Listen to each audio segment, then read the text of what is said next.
اللہ سے مانگنا سیکھو کہ سارے کام وہیں سے ہوتے ہیں۔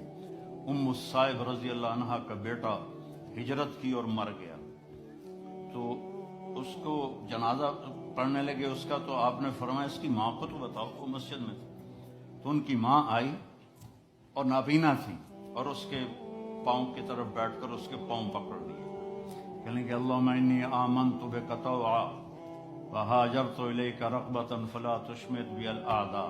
اے ترے لفظ اس نے بولے، یا اللہ تیری محبت میں ایمان لائی، تیری محبت میں گھر چھوڑ کے مدینے آئی، یہ تو نے میرا بیٹا لے لیا، میرے قبیلے کے لوگ کہیں گے باپ دادے کا دین چھوڑا تو بیٹا مر گیا، تو مجھے ذلیل ہونے سے بچا۔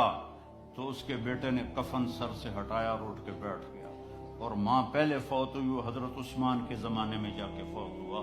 دعا ایسی طاقتور چیز ہے، لیکن ہم مانگتے نہیں، ہمیں مانگنے کا طریقہ نہیں ہے۔ منت کرو، خوشامد کرو، یا اللہ کر دے، یا اللہ نہیں کرنا پھر بھی کر دے، یا اللہ۔ ایک بدو اور وہ حج میں نا مینا سے دوڑ لگائی اس نے، وہ سیدھا پہنچا طواف زیارت کے لیے، اور طواف کر کے بیت اللہ کا پردہ پکڑ لے، یا اللہ بعد رش ہو جاوے گا تو مینوں پہلے پہلے معاف کر دے، یا اللہ بعد رش ہو جاوے گا پتہ نہیں میں تینوں نظر بھی آواں کہ نہ، مینوں پہلے پہلے معاف کر دے۔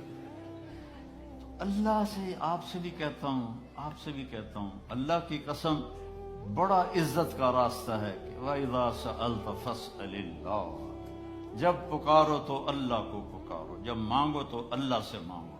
وَإِذَا اسْتَعَنْتَ فَاسْتَعِنْ بِاللَّهِ، جب مدد کے لیے پکارو تو اللہ کو پکارو۔